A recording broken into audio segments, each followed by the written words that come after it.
We're taking our Super 10 to you on a different night this week, but we have got a lot to talk about. Not a lot of movements in our Super 10 as opposed to last week. You can thank the weather for that one. Let's jump right in. A lot of Super 10 matchups we've got this week. It is a great week for Beachside. Did not play last week. They had their game against Menendez postponed due to that weather, but they have a Super 10 matchup. They're going to number 8 Ponte Vedra on Friday night. It's going to be a good game. Really the first test for Beachside in program history. Bartram Trail. A little bit of a change for the Bears in this rivalry. They're going to Creekside this week in an always good St. Johns County showdown.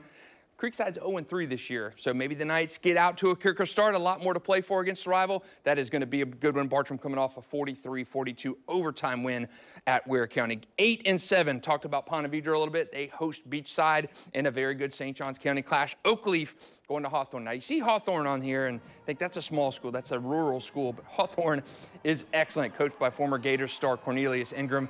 They have played and won the last 2 state championships in that 1R division. They've got a dynasty down there. 6-5, Nice playing Fletcher. Of course, Fletcher played Atlantic Coast on Monday night and won 26-21 to move to 3-0. They're right on the bubble for my Super 10, but they go to Nice this week. Great rivalry. These two teams don't always play, so it's a good one to see if Nice can stay undefeated. Their game against Ridge Community was wiped out by weather last week. Bowles lost its game against St. Augustine last week to the weather. Those teams did not play.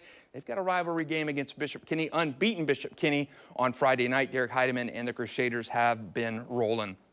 Number 4 and 3, Bradford, you're going to see these guys on Friday night. They're hosting Mandarin in our Varsity 4 game of the week. Talk about that one in a minute, but Bradford's defense has been as advertised.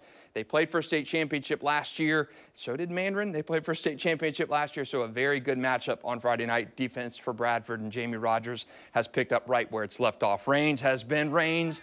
Good pull-away win from Trinity Christian last week in the second half, 48-23. And then you see Daytona Beach Mainland. They're 0-3, the Friday night opponent for the Vikings, heading to the graveyard.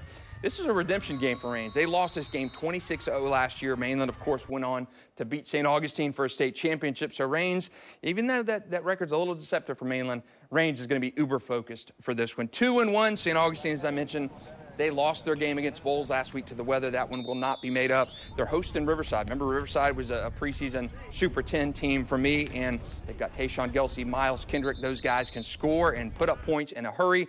Big test for that St. Augustine defense, and of course, Mandarin talked to you a bit about that when they're playing Bradford, going down to Starke on Friday night. Good time to remind you, our Varsity 4 game of the week. You can catch that on Friday night. We pick up that stream at 7:30 from down in Starke on Friday night. All the coverage coming to you at news4jax.com and News4Jax Plus. That is going to be a heavyweight showdown on Friday night. That'll do it for Super 10. Back to you, Jamal.